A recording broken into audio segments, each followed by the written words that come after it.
I'm James Christopher, the writer-director of DISASSOCIATIONVILLE. So you guys are the closing night film of the festival tonight. But let me ask, where this story came from? You know, small town Texas. You know, family story. Where did this come from? Well, it's a real mixture of things because I'm not from a small town. I'm from Houston, Texas. Definitely not small. Definitely not small. But I've always kind of been in love with the idea of small town West Texas. You know, Friday Night Lights, that whole thing. And so a lot of the movie takes place as sort of in flashback, and that's kind of directly from stuff that happened in my childhood. And then it's sort of an imagined future. So it's about this guy that, because of a lot of what he perceives to be emotional abuse, just leaves town and then doesn't go home. And then 7 years later, his mother passes, and then he goes back. And so it's about leaving like all these threads of his life and trying to, kind of pick it all up together again. And so I kind of just had sort of gone through something very similar in my own life and was doing this imagining how would I react if I couldn't necessarily make things right, I guess, or have any closure on stuff. And so it's a real mixture of, what I thought was, actual stuff that occurred, and I'm not naive to say it was necessarily true, it's how I remember it, versus an imagined possible future. Is there any significance to the time frame of the 7 years? I felt like, there was, and part of it was, I felt like that was enough time when you get into your mid-20s to have some actual perspective. So I played with ideas of, if I had gone much later, like if I'd gone mid-30s, like my own age, then it might have felt like I think people are a lot less open to really evaluate. At that point, your life is your life. But I wanted to put somebody in his mid-20s, like the movie opens where he's gotten a divorce, and partly because he never learned how to be in a relationship. And so here he is in his mid-20s, and he feels like his entire life has just fell out from underneath him. And I felt like that was just a really good time frame to go with. So, there's a lot of, you talk about Friday Night Lights, but even like Hell and High Water just came out. Oh, man, that's my movie of 2016. Exactly. Like, it does seem like West Texas and small town Texas is hitting the mainstream and being a big element. What's it like being a part of that feel and showcasing our state? We have such a crazy big state. It's funny that you mentioned Hell or High Water because I have a script that's been winning big festivals called The Devil's Gun, and it's another one that's kind of way West Texas, and it's a little bit more like Hell or High Water than D-ville is, but I don't know what it is. I think because we're kind of running out of frontier to explore. But, West Texas really is isolated. When you're out there, you're out there. And that existence is really that existence. We shot the movie in Sabinal, Texas. Okay. And that's not even that far west. Yeah. Like, you're close enough to San Antonio that you're about a 2-hour drive. So, but I think that it feels like very much like unexplored territory. It feels so foreign. And I think that there's a certain grittiness and ruggedness to what living out there does to the people that I think it makes it that much more appealing. Well, I've got to ask then, if you had set this in a big city, how changed would it have been? Like, what made you push it to West Texas, I guess? I don't think it works in a big city, and I think I think because having grown up in a big city and again having my own issues with my family, which we sort of have worked through, I think that your experiences are so much more various that you can immediately, even if you sort of break away from a familial group, it's easier to find people that are more like you that you can form a sort of surrogate family from. But I think when you're growing up in a town where everybody knows everybody, where again you're isolated to that experience, there's a lot of anger when people leave it. Because a lot of the movie isn't just about his decision to leave the town, it's also how the town reacts that he left. And I think you make it a big city, it's a lot easier to say, well, yeah, but he moved on to do this and it's fine. So I think making it a small town was integral to the story. So in the casting process, what's it like casting someone that is similar to you in person, but different, you know what I mean? That was tough, and I think it was actually tougher on the actor. By the time I went to the casting process, I had written the script a couple years ago and had given myself, because I didn't want this to become an axe to grind movie. I didn't want it to become like, I'm mad and here's the movie I made. So I put it aside for a long time, and then I kind of worked through it like I would do anything else I'd written, where I just treat it like its own thing, its own movie, and then we're going to go from there. But I know that Derek, who plays the lead, felt a lot of pressure. He felt a lot of pressure to make sure that he was reacting correctly to the stimuli within the script. And it was hard for him as well because he didn't play the flashback parts. So for him to get the right motivation, he and I had to talk about it. And so I think it did put a little bit more pressure on him than if he had played young Chris and old Chris. Then he could just treat Chris like a character and not necessarily be burdened by my experience. What was the shoot like? I mean, how long did you guys get out there, and then did you pick up back in Austin or Houston? Like, what was the shooting process? So it was 21 days, and the town of Sabinal completely opened up to us. We got to block streets. We shot in public buildings. We shot in the school, and so the production value that's there is, it looks way more expensive than it is. The movie cost $10,000 to make. It looks like it cost probably 30. And then we did a lot of interiors inside Austin. It just makes sense. Yeah. And then we doubled those exteriors outside, and then we shot enough of the town that the town itself becomes a character. And it was a lot of fun. And it was the only thing about it that was sort of, like I said, we had access to everything, but the police station is pretty derpy. We need to shoot in the police station, and it looked like I would have set up a bad police station in my back bedroom. Like, it was like, it's one big room, and there's a radio and some like captured drug paraphernalia on the shelf, and that's kind of it.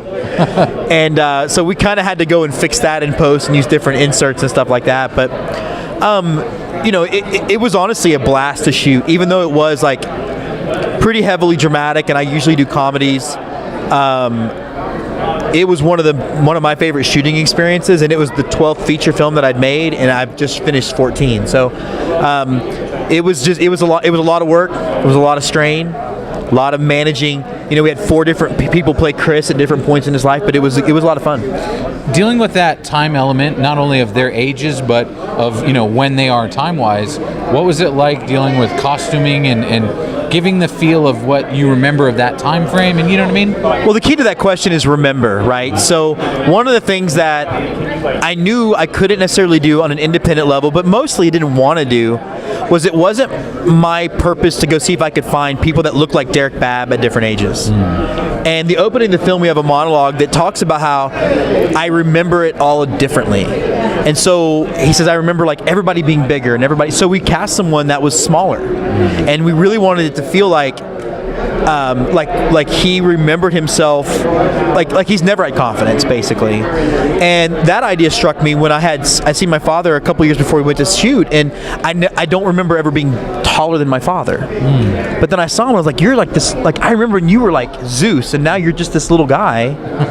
and that sort of is what kind of gave me that idea to say, I want to like try to capture his memory of it, his recollection, as opposed to sort of accurately creating what it was like. So I made his friends handsomer than he was when he was in high school. I made, when I cast the sort of long-lost girlfriend, I went and cast that idyllic West Texas blonde cowgirl that we all wanted to go out with, I cast it that way. So some people don't get it. Some people are like, well, they don't look anything like him. Well, they're not supposed to. So, but that was the big challenge. Well, I've got to ask then, with the experience you've had shooting in Austin, what have you learned over these last few, decades of Austin has stayed strong, but it's changing. And yes. It's getting wild out again with Austin and filming there and all the different filmmakers that are there right now. But what have you experienced in your time there? Austin's a great city for it, and I say, because you're right, it's very much the wild, wild west. And now that we don't have tax incentives anymore, it's even wilder because, what was always cool with us, because we're super, super micro budget. Everybody has to work deferred. Everybody has to buy in, and there's a reason for that. Like most of the independent films that will get financed out of Austin, you have to have a name, or you have to have done a slasher flick with people take their clothes off. And that's just the reality, and I get it, that's what sells. Yeah. So our stuff is character driven. So a lot of the actors are willing to do it because they get to actually create a character.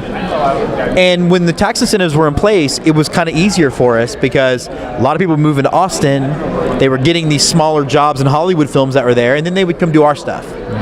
Well, now they're gone, and now there's a lot more filmmakers doing it like I'm doing it, and it really is. It's all over the place. What I will say is, it's also extremely supportive, though. I have friends of mine that I went to film school with at UT that ended up have played Sundance before will come help out on a set day. I mean, they shouldn't have to, but they do, and vice versa, and so it is this weird thing where there's lots of different levels of independent film happening, and then still some Hollywood stuff, but there's not a whole lot of ego about it at least that I've ran into.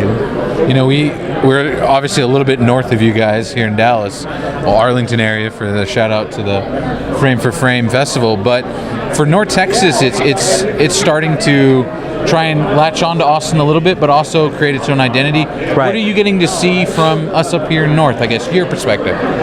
Well, you know what's funny is I run the Austin Revolution Film Festival, which it's a big festival in Austin now, and we get a lot of North Texas commitments, and it is different. It's crazy how different it is. Like Dallas is different than Austin, which is different than San Antonio, and then different in Houston.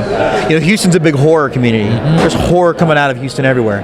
What I like about what's coming out of Dallas are films like that are filmmakers that are here, like Hugo Motz and Bill Haas, guys like that, Yaki Smith, who it's a lot of really good story, character-driven stuff, and I think that's so important because I have this feeling. I was talking to Yaki about this today. I have this feeling that this big budget thing that we're living with Hollywood right now is eventually going to. Eventually, the audience will tire, and all of these big budgets are going to cause some just companies to go out of business. Yeah. And I think what's nice is that independent film, I think, can fill that void. And I love that what we're seeing out of North Texas is we're seeing a lot of character-driven, some a little weird. Not going to lie to you, but I love it, and I love the fact that it's focused on story.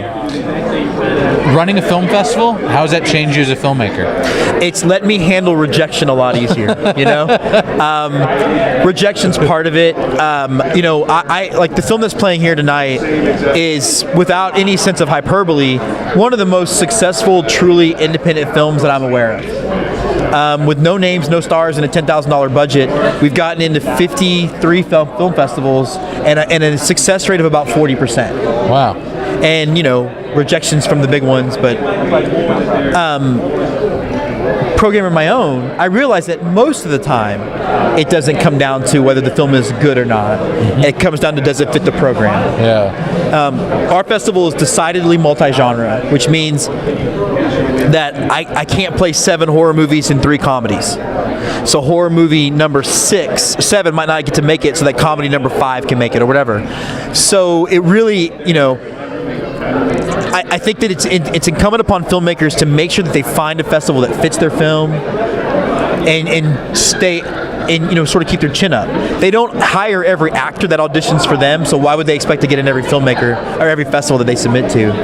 And you know, when you go to festivals, be cool, because that gets you into the next one. So, you know, I think that's kind of been it. You take rejection a lot easier. Well, I've got to ask then, because, you know, as a writer, you've jumped genres. You've switched around.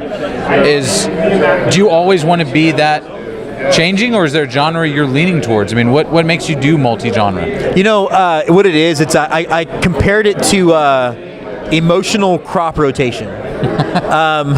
Sometimes doing one kind of film begets another. And the biggest example of that was early in our career. I'm a veteran. I spent 7 years in the Army, and the Westboro Baptist Church had just protested another soldier's funeral and had a really just, like, I wrote it with a mat on, right? And I did a movie called Abram's Hand, which was done before Red State, and a couple of blogs better than Red State.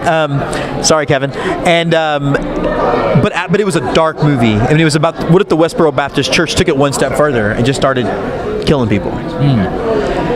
And we came out of this, and it was a great cast, and it was a great crew, and it was a great experience, but I felt like I was living in this super dark world for a year and a half. And I was like, I got to do a rom-com again. And so we did a movie called Turkey Day, which has been tremendously successful for us. And I think that sometimes is it. Like doing D-ville, I just come off doing, we did 2 mockumentaries at one time about the adult film industry. And they're very funny, and they played a lot of places, but I felt like, okay, I want to say something serious now.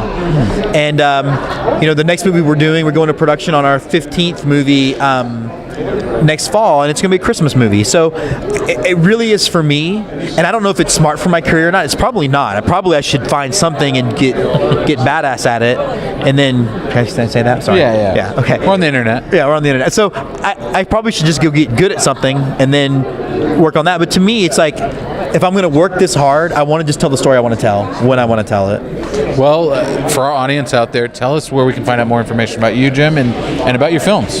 If you go to twitchydolphin.com or just Google Twitchy Dolphin, we're on Twitter, we're on Facebook, we have websites for everything, and we've embraced self-distribution. So for a very low amount of money, you can rent the stuff and see a lot of it.